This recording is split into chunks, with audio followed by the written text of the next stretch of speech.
Hello everyone, I'm so pleased to be out here this beautiful day out at 8th Street to talk with Lindsay Bigelow, who is Golden Apple, our Teacher of the Year. It is Literacy Week. It is Literacy Week, and it is Believe in Your Shelf. And so Literacy Week this week is tied to the different resiliency skills that the schools are implementing. And I know here at 8th Street we had guest readers each day, and each book tied to one of our resiliency skills. And then the students could reflect on that character in that book, showing resiliency. Awesome. What a great integrated way to look at what's so important fundamentally and foundationally. Literacy is at the heart and soul of everything that we do, right? Absolutely. Ability to learn other content areas, ability to be successful in our careers, in our life, problem solving, analytical skills, and hard to do anything else without that component. Absolutely. Can you share for everyone what we did last year in the relaunch of the literacy in the community? Because that sounds great, but what does that look like? What does it mean? Yeah, so Literacy in the Community, the relaunched version this year, is really through our family-focused events and a lot of online resources for parents, and getting books in kids' hands, and the questioning with the parents, and how to ask the child questions, and really diving into literacy beyond just a book, and all the different subject areas, and how to really get our kids reading and writing and speaking to others. Wow, that sounds pretty easy. But it's not, right? Right. Right. So what are the ways that we're doing that specifically so that people can either A, get engaged, or B, just sort of be on the lookout for it and help to do it? Yep. So on the Marion County Public Schools website, there's a great resource that I've been using too as well, kind of seeing what are they promoting to parents and how is that tied to what I'm teaching in the classroom. And the parents can access different things like the benchmarks we're teaching in schools, what their child's currently learning, some great books recommended by grade level that their child could read, and how to tie in reading and writing beyond just books in the classroom, science, math, social studies, and really getting kids involved and engaged in literacy. That's awesome. So I'm going to put my little parent hat on, having raised 3 sons, and things even like parents cooking with their children and reading recipes and following directions, and there's lots of things that our families can do, right? Absolutely. It's not just about, going to the library and checking out books, but like you said, recipes, reading magazines, reading billboards as you pass by, talking about the vocabulary and things, and connecting it to their life in real world situations. Yeah, super. What would you share that you think is a great strategy or important for everyone to know, and how they can support literacy?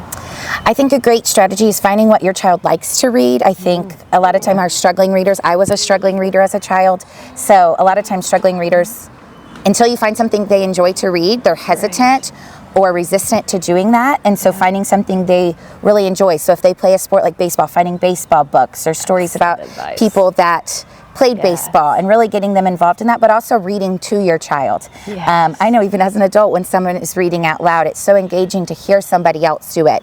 And hearing the fluency someone reads with and the expression they read with just really helps connect kids to books. So important. And a lot of us have been out reading this week in classrooms, and I'm just so appreciative of the opportunities to get to do that, because we enjoy reading and they enjoy it even at different ages. We always think that perhaps maybe it's just elementary, but it's all ages that students like to get to hear a good book, right? Yes.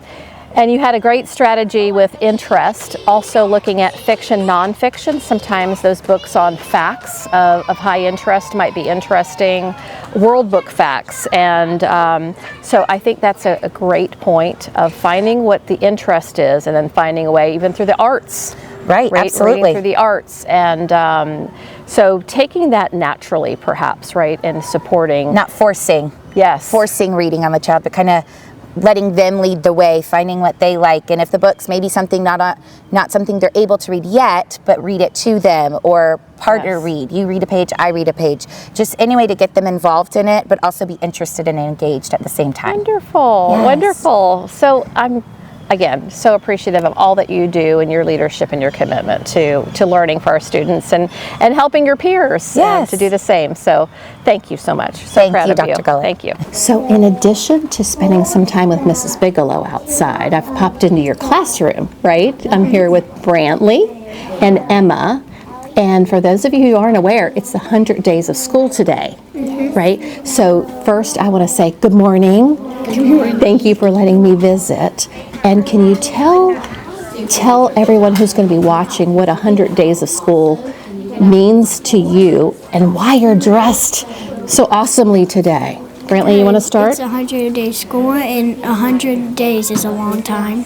It is a long time. So what do you get to do? Because what makes this day really special? Like, what do you get to do today? Like, do fun stuff, cone and ice, dress up, Okay. have more recess. Oh, more recess. That's pretty cool too, right? Mm-hmm. And Emma, I heard your teacher. Tell us your teacher's name. Miss Book. Yes, we want to thank her for letting us come visit during circle time. And I heard her say that you guys have a writing assignment with 100 days of school. Yeah. What are you doing for that?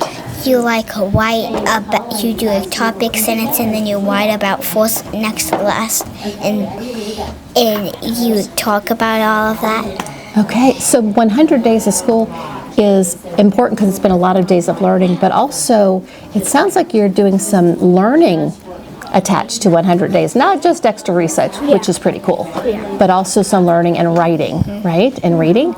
Wonderful. It's so nice to meet both of you. Is there anything else you want to share about 100 days of school? We just had snack. We used like snacks to make 100, like the number 100.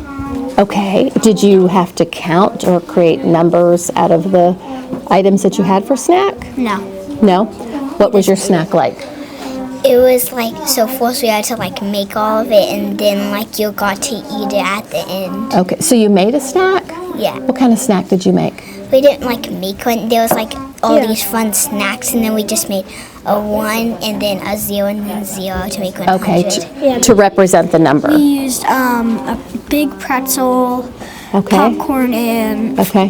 Fruit Loops.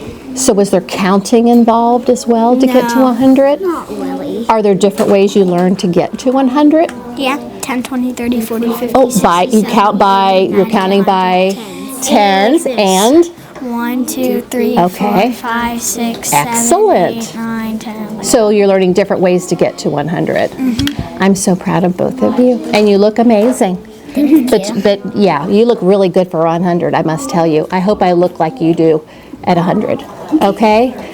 Thank you. Have a great day. You're welcome. Thank you. All right. Great job.